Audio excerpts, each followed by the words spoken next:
ተሰብሯል ማለት ነው። በምንድነው የምታመጣው? አጥንቱን እንደዚህ አድርገህ ያዝ። በጣም ቀላል ነው ለነገሩ። አሁን ስትሰበር ይሄን ስታየው ትፈራለህ። ይሄ አጥንት ሲገባ እናለን። አሁን አንተ እንደዚህ ያዝ። እቺ እንደዚህ ግባና እዚቹ ጋር አንዱን እንዴት ይገባ። አጥንት እንዲህ መምጣት አለበት ማለት ነው። በቃ ገባለት ማለት ነው። ይታያል። አሁን የቅድም ወገር ማለት ነው። እንደዚህ ይገባ። ምንም የሚቸግር ነገር የለውም። ዋና ምንድነው አጥንቱን ማወቅ ነው። አጥንቱ የወጣበት ማስገባት ነው። ይሄ አጥንታው የገባው ማለት ነው። አጥንቱ ይኸው ገፍቶለታል ማለት ነው። ይታያል። ቅድም እንዴት ይሆን ይጎረጉድ ነበር። አሁን እሳ የለም። አሁን ይሄ አጥንቱ ይሰማሃል።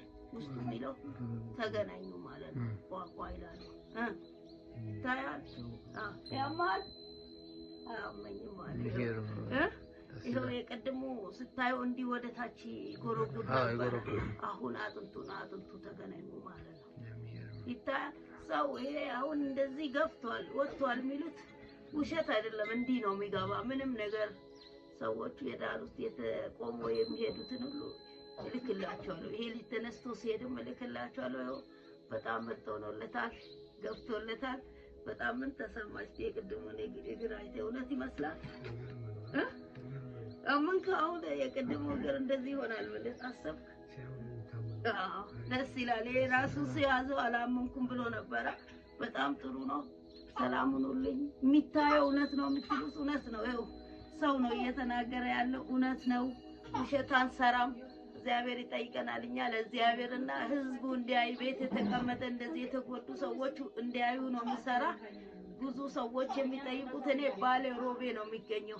የት ሀገር ነው የምትገኝ የምትሉት? ባሌ ሮቤ ከተማ ውስጥ ነው የሚገኘው። በፕሌን በመኪና መምጣት ትችላላችሁ።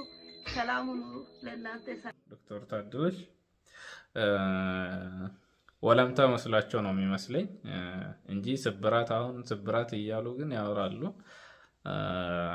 ስብራት እንደዚህ በቀላሉ ባይኖ ወይ በእጃቸው ብለቁ ወዳው ነው ወደ ነበረበት የሚመለሰው።